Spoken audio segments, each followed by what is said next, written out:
Mis queridos peregrinos, muy buenos días a todos. Espero que no se me cansen con esta peregrinación. Está bien que estamos haciendo un pequeño éxodo y ahora tenemos el maná. No se me cansen, no se me bajen del camino, no se me sienten en el camino. Tenemos que seguir caminando.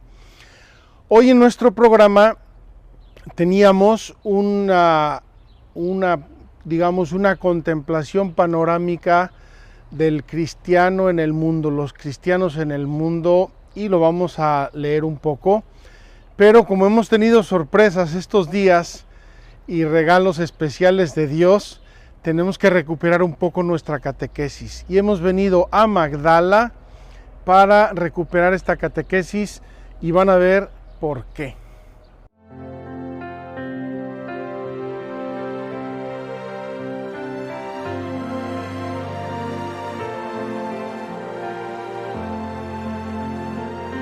Es el tiempo de la gracia, el banquete está servido. Es el tiempo de la iglesia, Cristo nos ha redimido. Peregrinos en la tierra, con inmensa sed de cielo, tú nos das los sacramentos, porque en ellos estás tú. Todo lo hiciste nuevo, saciaste mis anhelos. Un sacramento es signo y presencia del Dios verdadero. Un torrencial de cielo en nuestro humilde suelo, lluvia de gracia, haz de mi tierra una tierra santa, congregados en el nombre de la Santa Trinidad. Celebramos la liturgia con solemne libertad. No me basta agradecerte, quiero hacer tu voluntad, revestirme de tu gracia y llevarte a los demás, pues del pecho de tu iglesia bebe nuestra humanidad. Todo lo hiciste nuevo, saciaste mis anhelos. Un sacramento es signo y presencia del Dios verdadero. Un torrencial de cielo en nuestro humilde suelo, lluvia de gracia, haz de mi tierra una tierra santa.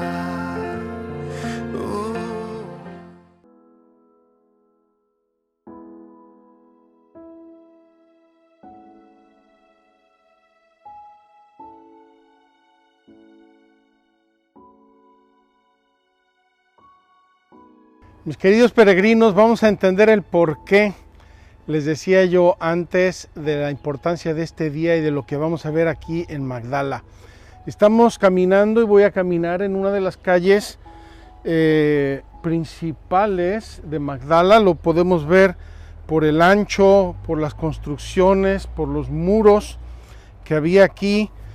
Y esta zona de Magdala era el mercado de Magdala. Estaba conectado con dos elementos importantísimos de Magdala. El primero es la sinagoga, donde vamos a terminar hoy nuestra catequesis, y el segundo es una zona que los arqueólogos han identificado como una zona de salazón de pescado. Es decir, los habitantes de Magdala eran pescadores, aquí está el mar de Galilea, pescaban y procesaban su pescado. Dice el historiador Flavio Josefo que el pescado de Magdala se vendía en el mercado de Roma.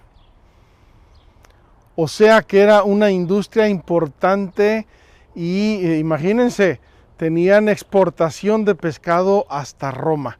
No voy a entretenerme ahora a explicar cómo lo hacían porque parece un milagro de la antigüedad, lo hacían, sabían hacerlo, pero quiero imaginar con ustedes que en este mercado, del cual podemos ver la puerta, la entrada de los diversos negocios que había, aquí pues en un negocio vendían pan, a lo mejor. En el otro probablemente vendían cerámica. En el otro probablemente vendían verduras. Yo qué sé lo que vendían aquí. Seguramente vendían perfumes porque María Magdalena era especialista en perfumes. Pues imaginen que aquí está el mercado donde la gente compra sus víveres para viajar, para vivir, para el día a día. Y esta gente de Magdala eran aquellos o parte de aquellos a los que Jesús les dice: yo soy el pan de vida. El que come mi carne y bebe mi sangre tiene vida eterna. Estos habitantes de Magdala eran seguramente parte de los seguidores de Jesús en el mar de Galilea, por el mar, pescadores, por tierra, pastores, sembradores, agricultores o mujeres, niños. Oyeron hablar del grande maestro y empezaron a seguirlo. Yo me voy a sentar por aquí en esta acera y vamos a comenzar un poco nuestra catequesis de hoy, porque tenemos un tema maravilloso que dejamos un poco pendiente en los días anteriores por motivo de las sorpresas que Dios nos dio: el tabernáculo del desierto y la casa de Juan Marcos, que visitamos ayer en la ciudad antigua de Jerusalén, y que con una cierta probabilidad fue el cenáculo o una de las casas de los primeros cristianos de Jerusalén. El tema que tenemos hoy, y me parece maravilloso, es el banquete pascual. El banquete pascual. Vamos a revisarlo con una cierta diligencia. Este aspecto del banquete pascual, es decir, la comunión, el recibir el pan y el vino, el comer el cuerpo de Cristo y la sangre de Cristo, es algo que en la tradición de la iglesia desde el inicio ha tenido una serie de connotaciones importantes. Recibir dignamente la comunión, por lo tanto la propia conciencia, la comunión que nos fortalece, que nos alimenta, que nos da vida, la comunión que ha sido la fortaleza de los mártires, de los santos, la comunión que nos ayuda a rechazar el pecado y muchas otras cosas más. Vamos a tratar de repasar brevemente lo que nos dice el catecismo a partir del número 1382 y siguientes.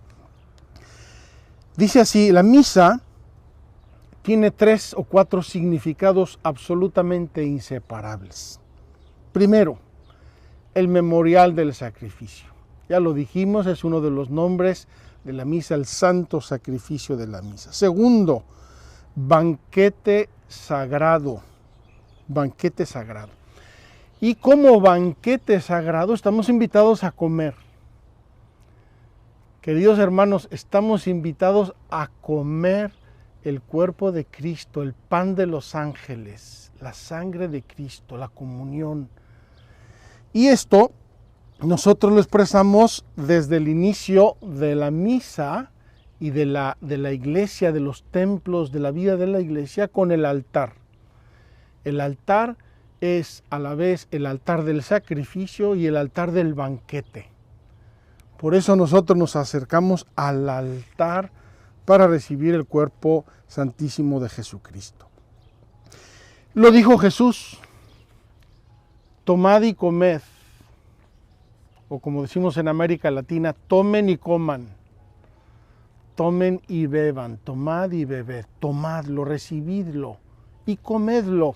Mi Eucaristía, mi pan, este pan que estoy dejando para ustedes es para que lo coman. Y lo dice Jesús en un discurso maravilloso que ya hemos comentado anteriormente en la sinagoga de Cafarnaún, el capítulo 6 del evangelista Juan. En verdad os digo, si no coméis la carne del Hijo del Hombre y no bebéis su sangre, no tendréis vida en vosotros. Y aquí quiero insistir una vez más en nuestro frijolito. Mis queridos peregrinos, hace unas semanas, hace unos días, no sé cuándo, cada uno de nosotros sembró su frijolito en su algodón, con su agua, etcétera. Les mandamos un video y muchos de ustedes lo hicieron y nos mandan las fotos. Muchas gracias. Yo sé del agua, yo sé del algodón, yo sé del frijol, pero la vida que va creciendo allí, esa vida es un regalo de Dios. Lo mismo la comunión, la vida de Dios en nuestra alma, en nuestro espíritu. Y esa vida se va volviendo crecimiento, amor, purificación, santidad. Esa vida, no nos olvidemos de esto. Si no coméis la carne del Hijo del Hombre y no bebéis su sangre, no tendréis vida en vosotros. ¿Qué cosa vemos del frijolito? Vemos que crece. Primero vimos que se murió, se rompió. Luego empezó a germinar, luego empezó a crecer. Y sí, sigue creciendo, un día va a producir otros frijolitos y esos otros y otros y otros. Así es la vida cristiana. ¿Cómo lo vemos? Dice en primer lugar el catecismo que para recibir dignamente el cuerpo de Cristo tenemos que hacer un examen de conciencia. Es decir, tenemos que estar preparados y tenemos que tener las disposiciones necesarias. Y la Iglesia y el cristianismo siempre han enseñado que para acercarse a recibir el cuerpo y la sangre de Cristo, en primer lugar hay que haber sido bautizados. Primera cosa, haber sido bautizados. Y segundo, tener la conciencia limpia de todo pecado mortal. No cualquier pecadito. A veces el demonio intenta enrollarnos y nos hace decir, no, pues ¿cómo vas a comulgar si hiciste no sé qué? Incluso por faltas pequeñas. Tenemos que tener cuidado. Es el pecado mortal el que no nos permite acercarnos a la Sagrada Comunión sin confesarnos. Pero las faltas pequeñas, las imperfecciones que todos tenemos como seres normales, podemos acercarnos a la comunión. Les voy a contar una historia mía. Yo a veces he tenido faltas, imperfecciones. Un día me enojé, el otro día fui impaciente, el otro día a lo mejor comí un poco de más. Y a veces el demonio me pone en la cabeza, ay, ¿cómo vas a comulgar? Mira si hiciste no sé qué. Y yo me hago una reflexión y la comparto con ustedes. Por eso necesito comulgar, porque soy muy imperfecto y soy pecador y soy débil. Por eso necesito a Jesús y le digo, Señor, tú eres el médico, ven, rescátame, ayúdame, fortaléceme. Eso no vale, obviamente, si tenemos conciencia clara de pecado mortal, con lo cual tenemos que confesarnos antes. Quiero aquí decir una confusión que he encontrado en muchas almas. Es una confusión de tipo pastoral. Mucha gente piensa que siempre hay que confesarse antes de comulgar. No. Hay que confesarse siempre si uno tiene conciencia de haber hecho una falta grave. Entonces sí, no puedo acercarme a comulgar porque mi corazón no está digno, no está preparado, no tiene las disposiciones convenientes. Por eso repetimos en la comunión como el centurión. Nos dice el sacerdote, aquí el Cordero de Dios que quita el pecado del mundo. y lo quita. Y nosotros decimos, Señor, no soy digno, soy pecador, no soy digno, pero una palabra tuya bastará para sanarme. Ven, Señor, a mi casa, te necesito. Entonces, la comunión, queridos hermanos, tiene que recibirse con las debidas disposiciones. Y una de las disposiciones que nos enseña la Iglesia es el ayuno eucarístico. Cuando yo era niño, en tiempos del Concilio Vaticano II, se ayunaba desde el día anterior. Desde la cena ya no se podía tomar nada de nada hasta recibir la comunión al día siguiente.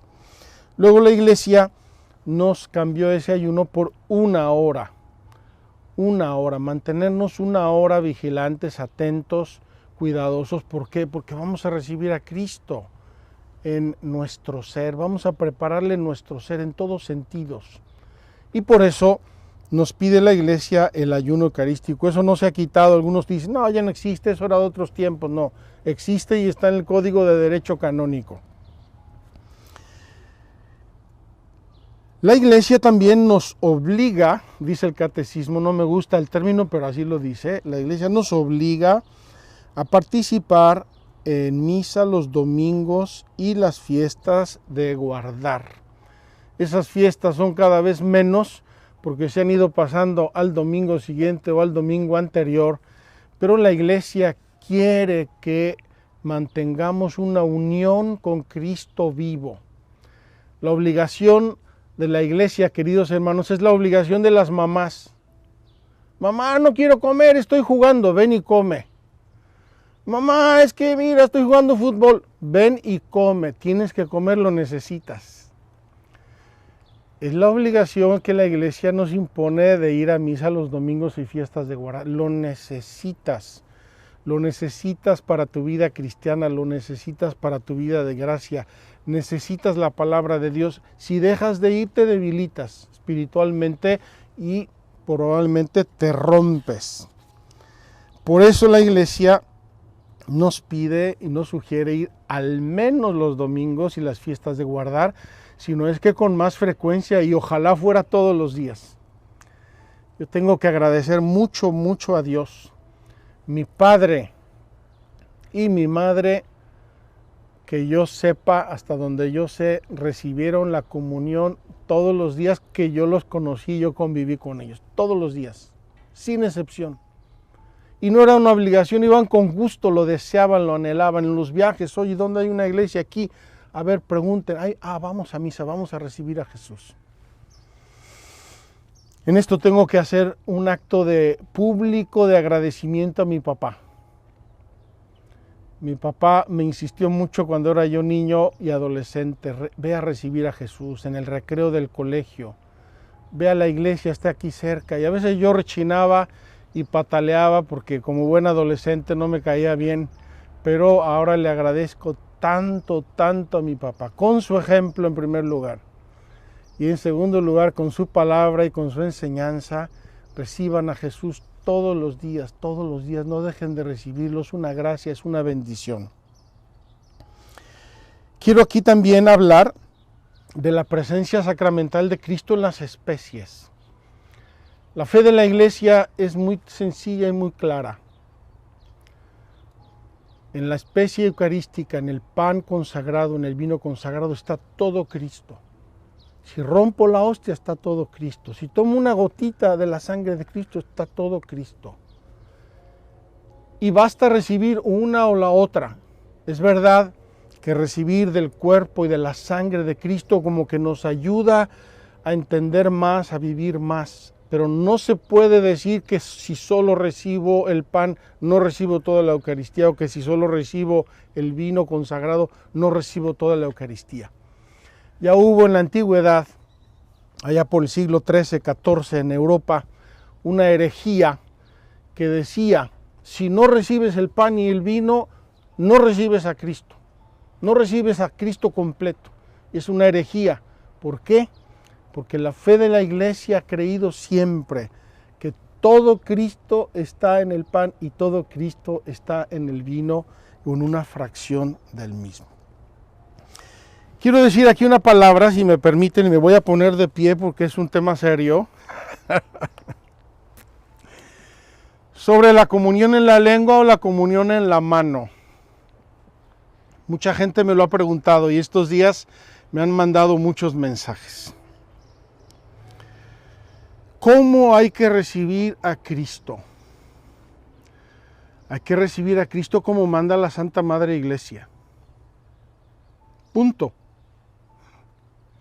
Es que yo supe que la Virgen habló con no sé quién en China. Qué bueno. Cristo encomendó su iglesia a Pedro y con Pedro a los obispos y con los obispos a toda la iglesia. ¿Cómo hay que recibir a Cristo en la Eucaristía? Como manda la Santa Madre Iglesia. Y para aquellos que se angustian y se preocupan si tiene que ser en la lengua, si tiene que ser en la boca, si tiene que ser en la mano, si es la derecha, si es la izquierda o son las dos juntas, yo quiero decirles, la lengua no recibe a Cristo ni la mano recibe a Cristo, es la persona la que recibe a Cristo. Por eso las condiciones requeridas para recibir a Cristo es la vida de gracia, es tu corazón, es la limpieza de tu conciencia, es la santidad y el fervor de tu vida. Entonces, si la iglesia determina en un momento todo mundo en la boca, eso dice la iglesia, todo mundo en la mano, si hay razones. El hecho de hacerlo en la mano, en la boca, ha cambiado en la historia de la iglesia muchas veces por motivos pastorales, por practicidad, quizá por respeto, ¿verdad? ¿De qué sirve a una persona recibir a Cristo en la boca? No, es que mis manos no, porque las manos no tocan muchas cosas, pero tu corazón está sucio, o está criticando, o está juzgando a los demás. Entonces, la disposición importante para recibir a Cristo es la limpieza y la pureza de tu conciencia. Luego puede haber preferencias, ¿verdad? Yo preferiría, incluso yo como sacerdote, yo preferiría darla en la boca, pero si me la piden en la mano no me importa nada. Y a veces veo unas manos tan lindas, llenas de callos, de trabajo, unas manos que uno dice, con cuánto amor vendrá Jesús a estas manos y a este corazón, porque es la persona la que recibe el cuerpo de Cristo, no es la lengua, ni la boca, ni la mano, es la persona. Quiero que quede claro, porque el diablo es tan astuto que está dividiendo a la iglesia por este tema que parecería un motivo de grande santidad y de celo. El único motivo de santidad y de celo es nuestra vida santa, nuestras obras de caridad, nuestra fe, nuestra obediencia, nuestra humildad, no el recibir la comunión en la boca o en la mano. Espero que esto aclare un poco este tema, porque a veces es tema de división, de crítica, de desobediencia, y eso a mí me duele, porque no puede ser que por el cuerpo de Cristo nos peleemos los cristianos. Frutos de la comunión. Vamos a hablar de los frutos de la comunión y vamos encaminándonos hacia la sinagoga.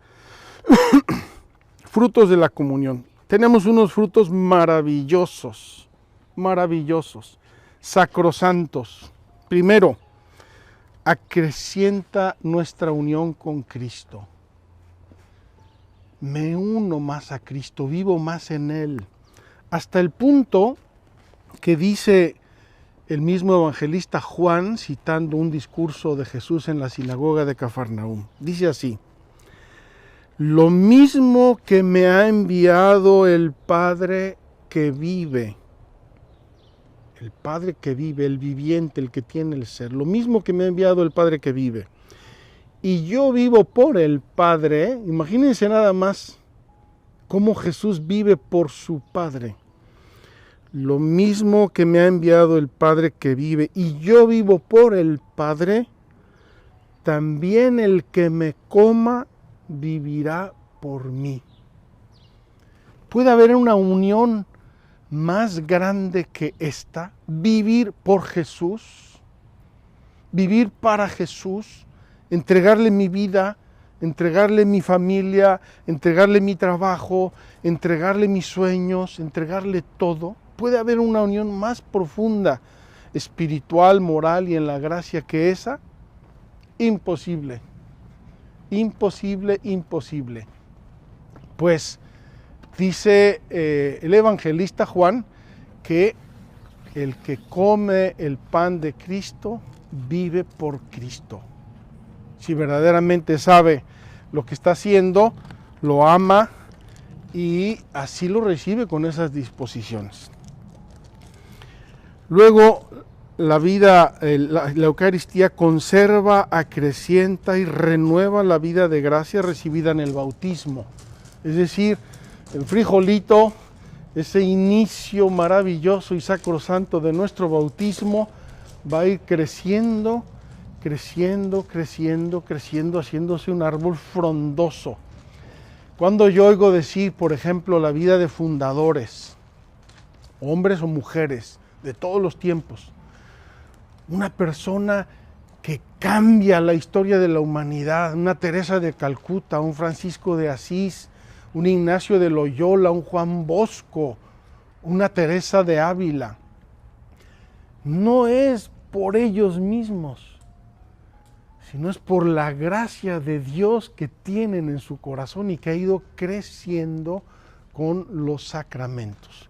Vamos a entrar a la sinagoga de Magdala, queridos amigos, muy probablemente una de las sinagogas donde predicó Jesús, muy probablemente una sinagoga donde se reunían los primeros cristianos a celebrar la fracción del pan. Y vamos a terminar aquí nuestra catequesis.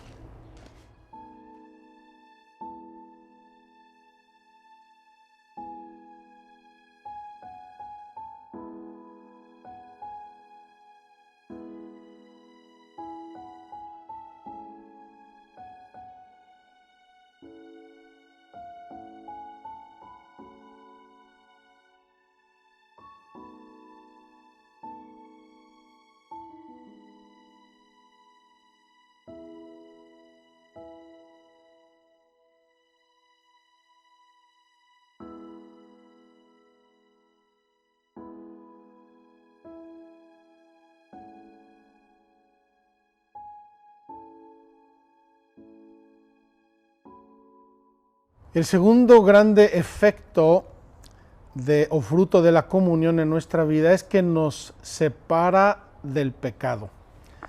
Queridos amigos, así como el agua cae en nuestro algodoncito y no sabemos cómo se transforma en vida de la planta, lo vemos pero no sabemos cómo es, la comunión en el cuerpo y en la sangre de Cristo, la recepción de la Eucaristía, nos va haciendo cada vez más refractarios al pecado. Nos va haciendo refractarios al mal. No queremos, hay algo dentro, una especie de instinto que se desarrolla en nuestro ser que nos hace huir del pecado, que nos hace buscar el bien, que nos hace ejercitarnos en la virtud. Y la Eucaristía, por su propia fuerza y por su propia naturaleza, tiende a debilitar en nosotros las tendencias al mal. Esa concupiscencia que nos dejó el pecado original, en la Eucaristía la va debilitando, la va cubriendo poco a poco para que busquemos cada vez el bien. Pues bien, la Eucaristía cancela nuestros pecados veniales, nuestras imperfecciones, las borra, las cancela, las purifica, porque aumenta la caridad de nosotros, la caridad de Cristo, Cristo que es amor y es a quien recibimos en la Eucaristía. La Eucaristía, dice el Catecismo, nos preserva de futuros pecados mortales. Les digo que nos da como una especie de instinto.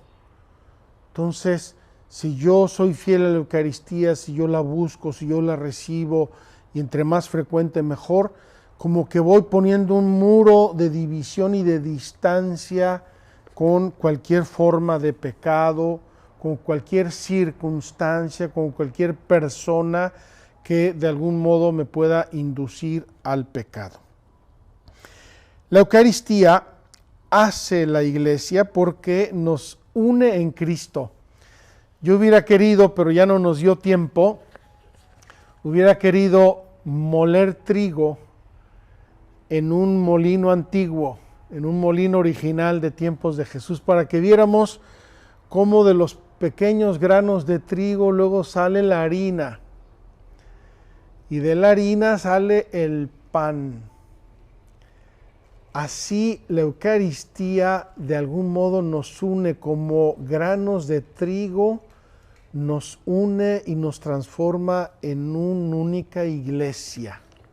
Qué regalo de Dios, qué misterio del amor que nos amalgama. El cáliz de bendición que bendecimos, ¿no es acaso comunión en la sangre de Cristo? Y el pan que partimos, ¿no es comunión en el cuerpo de Cristo? Dice San Pablo. Porque aun siendo muchos, un solo pan y un solo cuerpo somos, pues todos participamos de un solo pan. Al recibir un solo pan espiritual, nos configuramos todos un solo cuerpo en Cristo, un solo cuerpo en la gracia y en el amor. La Eucaristía, otro fruto, entraña un compromiso en favor de los pobres, de los necesitados. A este respecto quiero decirles que a mí me edifica mucho el pueblo de Dios. Incluso en estos días nos comentaba un sacerdote polaco que se han ido a Polonia más de 1 millón de ucranianos. Y no están en albergues, ni en fábricas, ni en tendópolis. Están hospedados en casas con la gente. Imagínense, en cuestión de días o de semanas, 1 millón de personas, de desplazados, que llevan lo puesto en la mano, que no tienen nada, no tienen a dónde ir, acogidos como hermanos en 1 millón de hogares. Y esto ha sido una constante del pueblo de Dios. La Eucaristía, la fe, la gracia nos sensibiliza a las necesidades de los demás, hasta a veces el heroísmo. La Eucaristía finalmente crea y fomenta la unión de los cristianos. Por eso, cuando hay fracturas en la unión de los cristianos, la fractura se nota inmediatamente en la Eucaristía.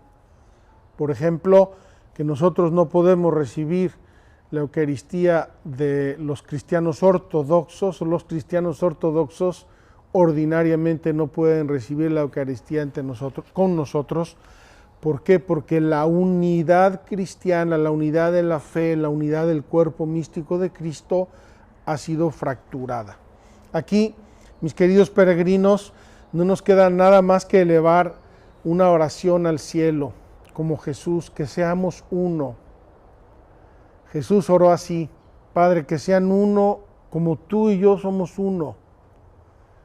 Que seamos uno, que la unidad del cristianismo se componga, que volvamos a ser uno, a creer en Cristo con la misma fe, con los mismos sacramentos, con la misma jerarquía, con el mismo sacerdocio, tal como Jesús lo instituyó.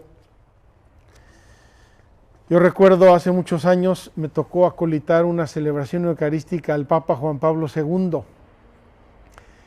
Y para nosotros seminaristas era muy simpático porque era una Eucaristía celebrada en la presencia del patriarca ecuménico de Constantinopla. E iba con su séquito. Entonces, todo el séquito de sacerdotes, obispos, el patriarca y demás, y algunos de los sacerdotes iban con sus familias porque los sacerdotes ortodoxos se pueden casar. Eso ya nos hizo mucha gracia, ¿verdad? Y fue una misa muy bonita que yo recuerdo con mucho cariño, el 6 de diciembre del año 88. Y resulta que, claro, llegó la comunión y los ortodoxos no pueden recibir nuestra Eucaristía. ¿Por qué? Porque no vivimos en comunión de disciplina, de doctrina, etcétera. Aunque los ortodoxos sí tienen la Eucaristía y el sacerdocio válido. A diferencia de los protestantes que en la Reforma luterana perdieron la tradición apostólica y con ello el sacerdocio y los sacramentos, los ortodoxos sí la tienen y transmiten el sacerdocio tal como lo instituyó Jesucristo, aunque como saben ellos no siguen al Papa y por lo tanto no tenemos esa comunión en la Iglesia. Pues la Eucaristía, queridos hermanos, debería fomentar la unión de los cristianos. La Eucaristía nos debería llevar a la sensibilidad, al amor, a la comprensión, al perdón y con mucho realismo buscarla. Digo con realismo porque a veces dentro de una familia no tenemos mucha unidad y pretenderíamos que toda la humanidad viviera en una caridad y en una unión idílica. Con realismo hay que buscar la unidad, con realismo hay que buscar el perdón, con realismo hay que trabajar por la unidad de los cristianos. Termino. La Eucaristía, dice aquí el Catecismo, es una prenda de la gloria futura. Ya les he yo comentado y lo quiero repetir, que lo más hermoso, lo más santo, lo más bello que nosotros podemos hacer en esta tierra es la celebración de la Eucaristía. Comulgar, es decir, vivir en comunión con Cristo y por eso poderlo recibir, el pan y el vino, es lo más bello, lo más santo, lo más hermoso, lo más misterioso, lo más profundo, lo máximo. Si damos un paso más, ya entramos en la eternidad. Y esta Eucaristía sacrosanta de la que hemos venido hablando, queridos hermanos, es para nosotros ya tener un medio pie en el cielo. Así lo dice Jesús en la última cena, dice: no beberé más de este cáliz hasta que no lo beba en el reino de los cielos. El mismo Jesús está prefigurando en la última cena ese reino de los cielos por el que se está inmolando y que nos está ganando con su pasión y su cruz.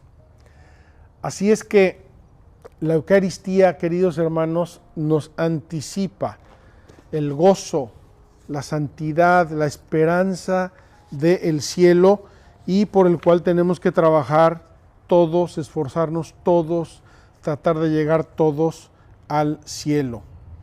En la tierra tenemos una presencia velada de Cristo vivo y resucitado, velada, que nos anticipa la presencia real, verdadera, absoluta, que tendremos en el cielo cuando veamos a Cristo tal cual es. Quiero terminar una vez más leyendo la carta a Diogneto. La carta a Diogneto. Es una carta antiquísima, parece ser del segundo siglo. Habla de los cristianos. Yo no sé, quisiera hacer una imagen con ustedes. Miren, los seres humanos espontáneamente no estamos alineados, no estamos polarizados con la santidad y con el cielo y con la verdad y con la justicia. El pecado original nos revolvió y nos desorientó. Cada quien busca y cada quien tiende para su lado. Cuando yo vivo la comunión eucarística, cuando yo recibo la comunión eucarística, es porque vivo en gracia, estoy en gracia de Dios. Y si estoy en gracia de Dios no porque no tenga pecados, sino porque quiero no tenerlos y voy y me confieso. Y el sacramento de la penitencia restablece en mí la vida de gracia, es decir, nos orienta, nos polariza hacia el cielo. Ahora imagínense qué maravilla si a través de la comunión eucarística y sobre todo la comunión de vida con Cristo, la comunión de vida con Cristo, todos nos vamos orientando, dejamos nuestra desorientación, nuestro desorden, nuestro caos y nos vamos orientando hacia Dios, hacia el cielo, hacia la verdad, hacia la santidad. Si todos pudiéramos recibir la Santa Comunión en el mundo, yo creo que ya sería el cielo. Vamos a leer esta carta a Diogneto y vamos a imaginar esta presencia cristiana en el mundo que ojalá se extendiera a todos los confines del mundo cada vez más, cada vez con más profundidad y que iluminara a los pueblos y que trajera la salvación en la práctica. Ojalá trabajemos por ello. Dice así, los cristianos en el mundo. Los cristianos no se distinguen de los demás hombres, ni por el lugar en que viven, ni por su lenguaje, ni por sus costumbres. Ellos, en efecto, no tienen ciudades propias, ni utilizan un hablar insólito, ni llevan un género de vida distinto. Su sistema doctrinal no ha sido inventado gracias al talento y especulación de hombres estudiosos, ni profesan como otros una enseñanza basada en autoridad de hombres. Viven en ciudades griegas y bárbaras, según les cupo en suerte. Siguen las costumbres de los habitantes del país, tanto en el vestir como en todo su estilo de vida, y sin embargo, dan muestras de un tenor de vida admirable y a juicio de todos, increíble. Habitan en su propia patria, pero como forasteros. Toman parte en todo como ciudadanos, pero lo soportan todo como extranjeros. Toda tierra extraña es patria para ellos, pero están en toda patria como en tierra extraña. Igual que todos, se casan y engendran hijos, pero no se deshacen de los hijos que conciben. Tienen la mesa en común, pero no el lecho. Viven en la carne, pero no según la carne. Viven en la tierra, pero su ciudadanía está en el cielo. Obedecen las leyes establecidas y con su modo de vivir superan estas leyes. Aman a todos y todos los persiguen. Se los condena sin conocerlos. Se les da muerte y con ello reciben la vida. Son pobres y enriquecen a muchos. Carecen de todo y abundan en todo. Sufren la deshonra y ello les sirve de gloria. Sufren detrimento en su fama y ello atestigua su justicia.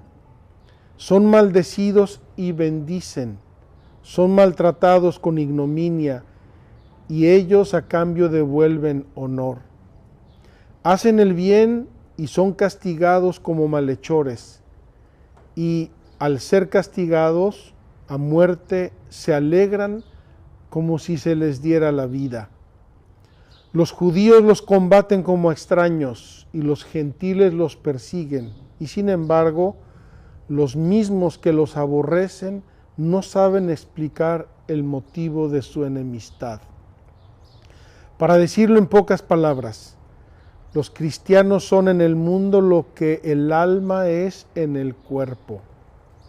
El alma, en efecto, se halla esparcida por todos los miembros del cuerpo. Así también los cristianos se encuentran dispersos por todas las ciudades del mundo, pero no son del mundo. El alma invisible está encerrada en la cárcel del cuerpo visible. Los cristianos viven visiblemente en el mundo, pero su religión es invisible. La carne aborrece y combate al alma, sin haber recibido de ella agravio alguno, solo porque le impide disfrutar de los placeres. También el mundo aborrece a los cristianos, sin haber recibido agravio de ellos, porque se oponen a sus placeres. El alma ama al cuerpo y a sus miembros, a pesar de que éste la aborrece. También los cristianos aman a los que los odian. El alma está encerrada en el cuerpo, pero es ella la que mantiene unido al cuerpo. También los cristianos se hallan retenidos en el mundo como en una cárcel, pero ellos son los que mantienen la trabazón del mundo. El alma inmortal habita en una tienda mortal. También los cristianos viven como peregrinos en moradas corruptibles, mientras esperan la incorrupción celestial. El alma se perfecciona con la mortificación en el comer y el beber. También los cristianos, constantemente mortificados, se multiplican más y más. Tan importante es el puesto que Dios les ha asignado, del que no les es lícito desertar. Mis queridos peregrinos, con esta bella reflexión de la carta a Dioñeto, terminamos hoy nuestra catequesis sobre la Eucaristía, sabiendo que no somos nosotros, sino es la vida de Dios en nosotros, que no es nuestra fuerza, sino es la fuerza de Dios que actúa en nosotros, que no es nuestra virtud, es la virtud de Dios en nosotros.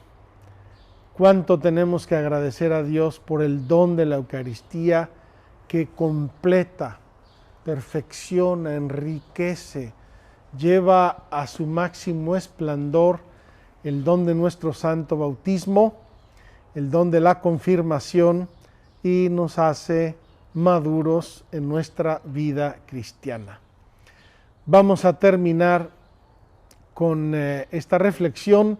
Vamos a pedirle a Dios de que todos los cristianos seamos en el mundo lo que tenemos que ser, como el alma del cuerpo, y vamos a pedirle a Dios que todos esos frutos maravillosos que nos enseña la fe, la teología, el catecismo, la iglesia, que los podamos realizar con nuestra vida santa y con nuestra comunión con Dios, comunión de vida y comunión de Eucaristía.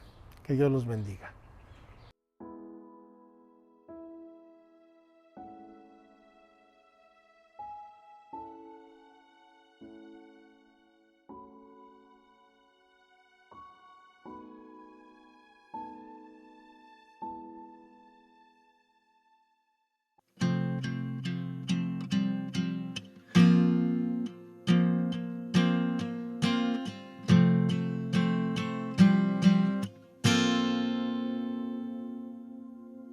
Nos amaste hasta el extremo, no quisiste separar tu corazón de mi pequeño corazón.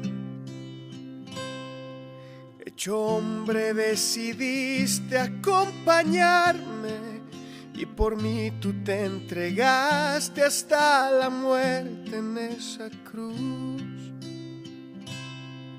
Pero no fue suficiente para ti. No quisiste separarte de mí. Tú dijiste que estarías con nosotros cada día y ahora estás aquí. ahora estás aquí. Eres tú, Jesús, el pan de vida. Eres tú, Jesús, Eucaristía.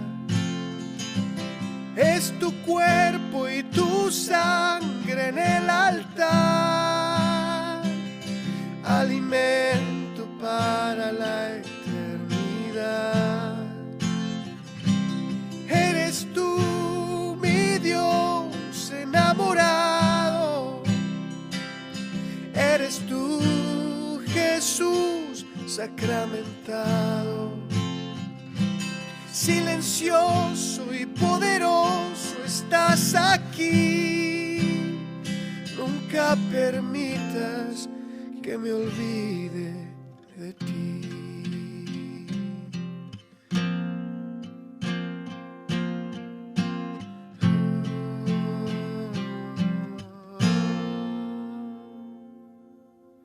Entras en mi corazón para transformar mi vida. Puedo saborear el cielo, es la comunión. Quiero ser uno contigo, ser sagrario y templo vivo, adorarte y ser testigo de tu amor. Tú dijiste que estarías con nosotros cada día y ahora estás aquí, ahora estás aquí. Eres tú, Jesús, el pan de vida. Eres tú, Jesús, Eucaristía. Es tu cuerpo y tu sangre en el altar, alimento para la eternidad. Eres tú, mi Dios enamorado. Eres tú, Jesús sacramentado. Silencioso y poderoso estás aquí. Nunca permitas que me olvide de ti.